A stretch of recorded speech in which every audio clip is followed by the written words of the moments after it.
Happy wonderful Wednesday to you. I'm Ryan, aka Magic Lasso, and Wonder Woman, Volume 5, issue number 771 is the current issue as of this video's posting, released in April of 2021, and the story is Afterworlds Part 2. It features the creative team of writers Becky Cloonan, Jordie Bellaire, and Michael Conrad. Art, including this A cover, by Travis Moore.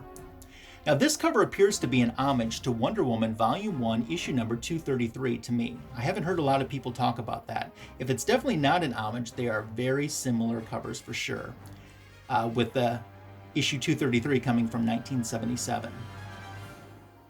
There is a variant B cover that's just beautiful as well, which was done by Joshua Middleton. Our story starts out with Diana reaching out to Thor. Once again, this is not Marvel's Thor. This is not Chris Hemsworth. Don't have yourself a Thorgasm. This Thor seems less interested in the Asgardian slain warriors not returning from the dead, the missing Valkyries, or the dying Tree of Life, simply because it doesn't affect him. Diana leaves disgusted with him. She also leaves Siegfried's sword behind. I'm not sure if this is a future plot point or not. She and the talking squirrel, Ratatas, make a plan to head where Siegfried got the sword from, the dwarves. In transit, we get a fight scene with Diana fighting elves. This is interrupted again, like we saw in last issue, in this purgatory-type realm with this mysterious shadow telling Diana there's more at stake that she realizes, and she doesn't belong in Asgard. When they reach the dwarves' lair, who happens to be at the forge? None other than Dr. Psycho.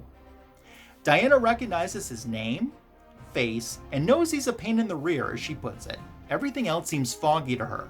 And he recognizes her, even refers to her as Wonder Woman. She doesn't recognize that name again. She knows herself as Diana. She ends up using the lasso on him to find out if he's the cause of the problems in Asgard. He isn't. But he does tell her one thing. The serpent knows.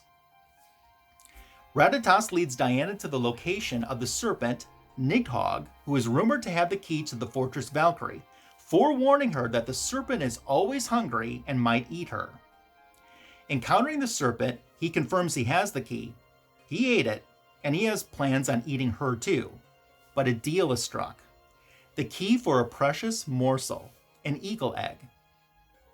Climbing to get an eagle egg, Odin mysteriously appears. Wonder Woman explains what's going on in Valhalla. Odin says from what he just listened to, Wonder Woman already figured things out by finding the unknowable. Wonder Woman is confused by this, and Odin leaves before revealing any more.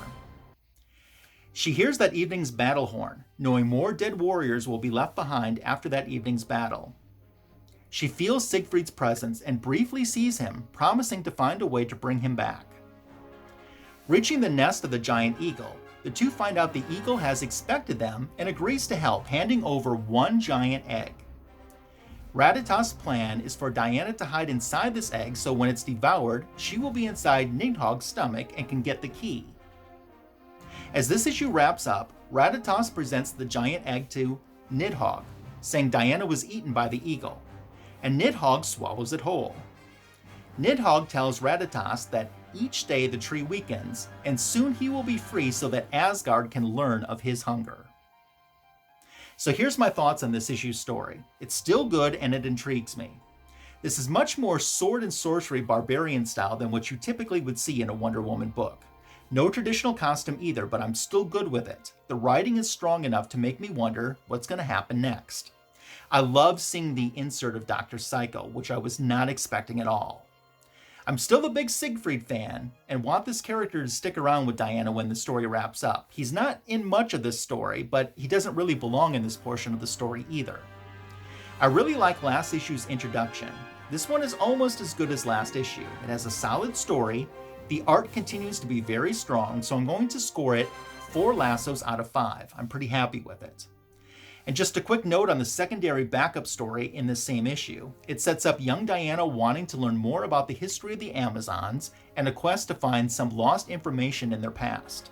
It seems to be a promising story for the future, but definitely a backup feature story intended for younger readers.